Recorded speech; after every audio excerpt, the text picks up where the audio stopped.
Canada is a country that's largely Anglophone in a very Anglophone North American continent.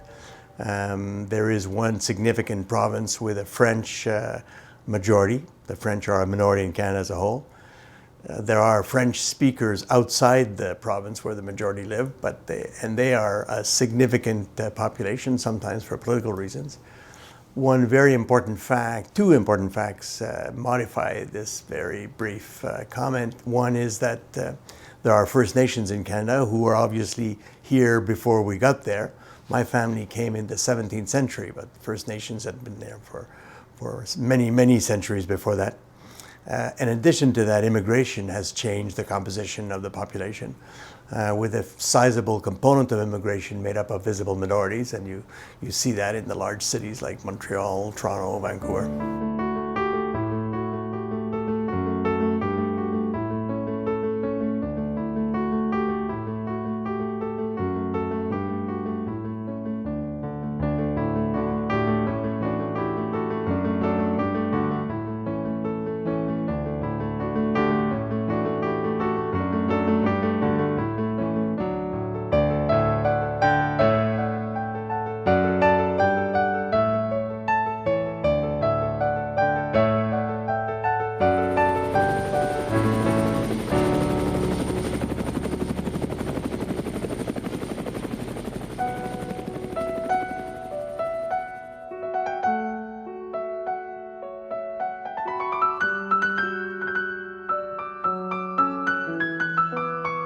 Vote to the underworld. The solar bark.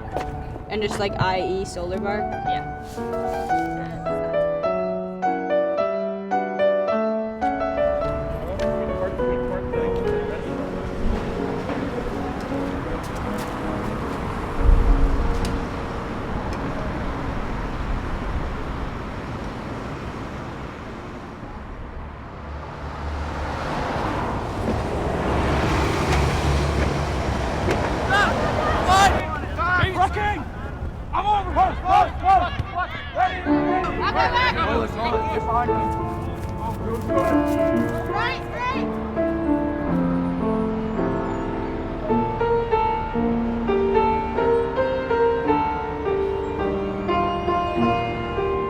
The public sector includes government, of course, that federal, provincial, and municipal, as well as what we call the parapublic sector, which might be government supported institutions like hospitals and the like. I never planned to be an elected representative. It's not like I woke up one day and said, oh, I want to be a city councillor or I want to be a member of parliament. My involvement in becoming an elected representative came about as a result of my community involvement. I was a community organizer in a very low-income neighborhood in Vancouver.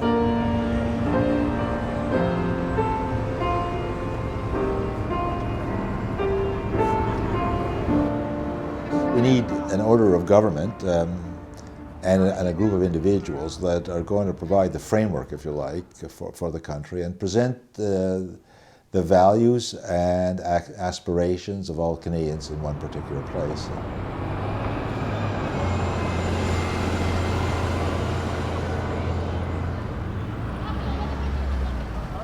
As time has gone on, well beyond the days in which the Constitution was first drafted in 1867, the world has become much more complex, more interrelated, in some ways much smaller, and the federal government therefore has played an increasingly important role in the development of policy generally because so much of activities today are international. This was lit by our Prime Minister of the time, Lester B. Pearson, just seconds past January 1st, 1967, to commemorate 100 years of Confederation. Yeah. Who knows what that building is? Parliament!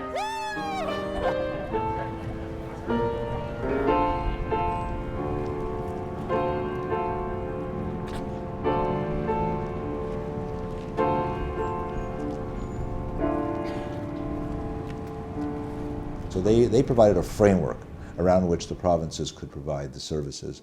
And in some ways they have a scorecard for each of the provinces, and they try to at least maintain a level of standards that would be comparable across the country given that each of the provinces has the right to choose the way in which they deliver the services in their own unique way, depending on the makeup of the population, the demographics, and the like.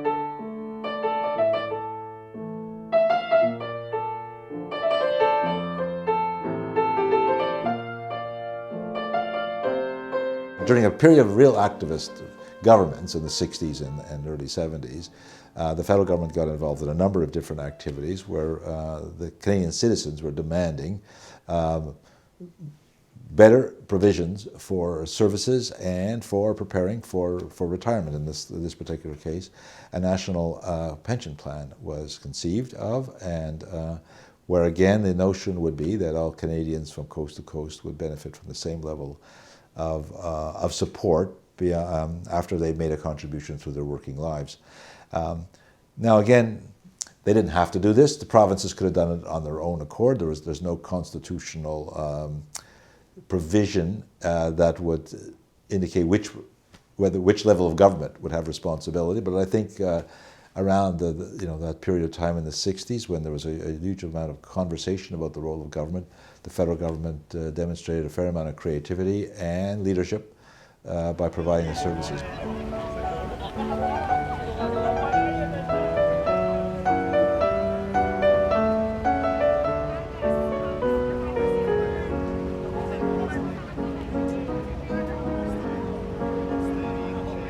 I was motivated to run as a member of parliament because I was actually very upset that the national housing programs that Canada had, that we had relied upon municipally for funding, had been completely obliterated by the current federal government of the day. When I first started working in one particular neighborhood in the 70s, there was no homelessness. But as a result of a decision of the national government of the day, when these housing programs disappeared, a sort of a cost-saving measure, we saw the consequences of that. And so that's actually why I decided to run.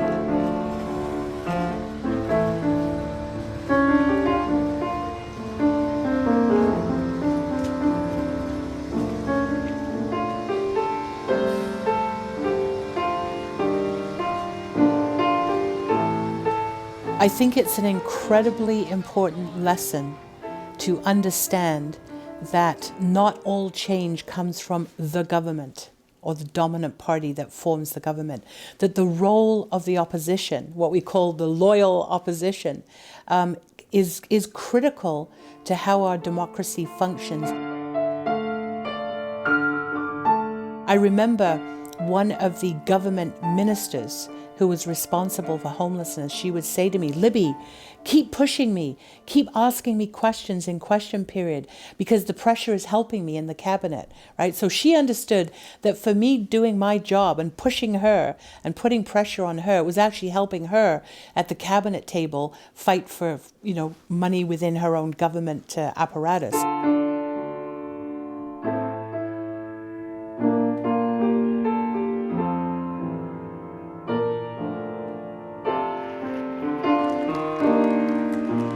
An opportunity to make history in Paris.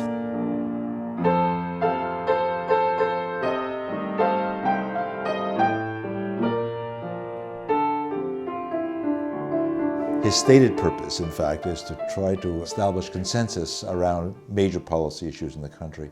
And in Canada, in particular, that means a consensus among our provinces and territories, 10 provinces and 3 territories.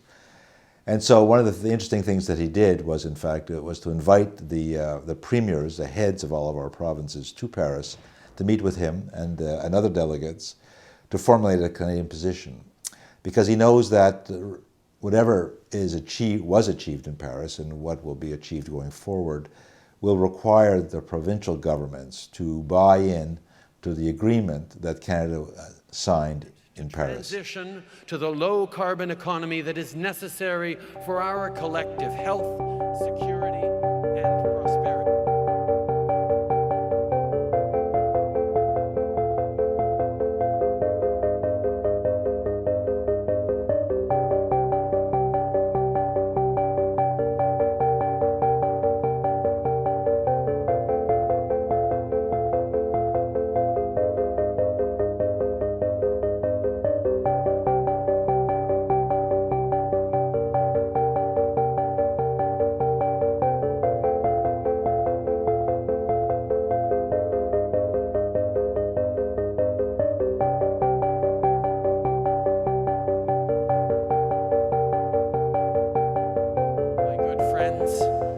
here to help. So that's a great Canadian story, if you like. Our provinces are important. They have distinct powers and responsibilities that differ from those of the federal government. So in many ways, the federal government and the provinces work in parallel to one another.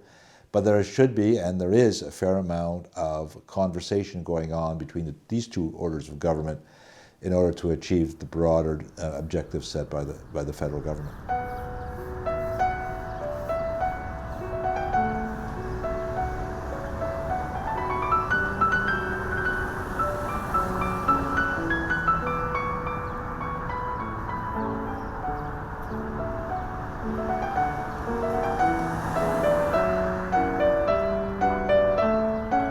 At the broadest level, probably the most significant conflict has been the concern of the government of Quebec and many people in Quebec that the Constitution did not always protect the rights of Quebec. Le gouvernement du Québec a fait connaître sa proposition d'en arriver avec le reste du Canada à une nouvelle entente fondée sur le principe de l'égalité des peuples.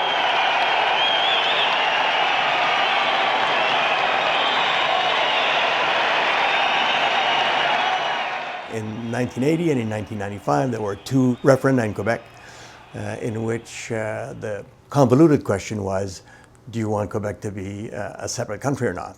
The 1980 referendum was won handily by the Federalist forces. The 95 one was very, very close. So conflict over the place of Quebec in the operation of the Canadian Constitution.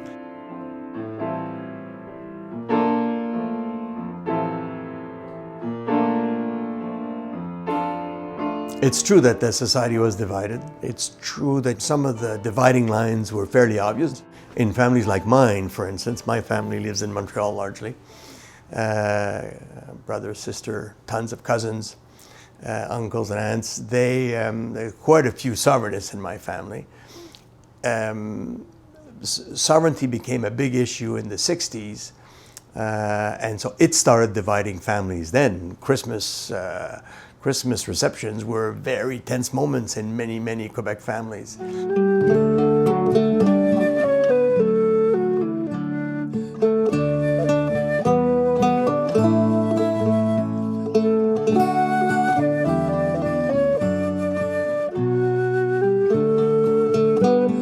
I think that first it got resolved through the democratic process. Is that, in a sense, that simple?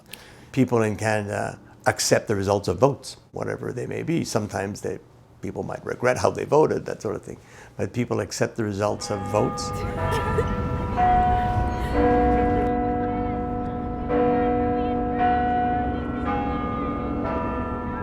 What's been interesting as we've watched our country develop over the years is that each successive government has a different point of view as to the degree to which the federal government wants to implicate themselves in the lives of Canadians. And as we've seen in recent years, in particular, there are competing points of view, and sometimes one view prevails, and then some years later another view prevails, and then therefore the country changes its direction, and then changes, in fact, the role of the federal government. I think our job as elected representatives is to be responsive and to be able to work with each other so that we can present a public service that is seamless, right? That we don't want to see things so sort of stuck into different boxes. It makes it complicated for people. In a big country like Canada, you need to ensure that people have the same reasonable access to healthcare no matter where they live, in the north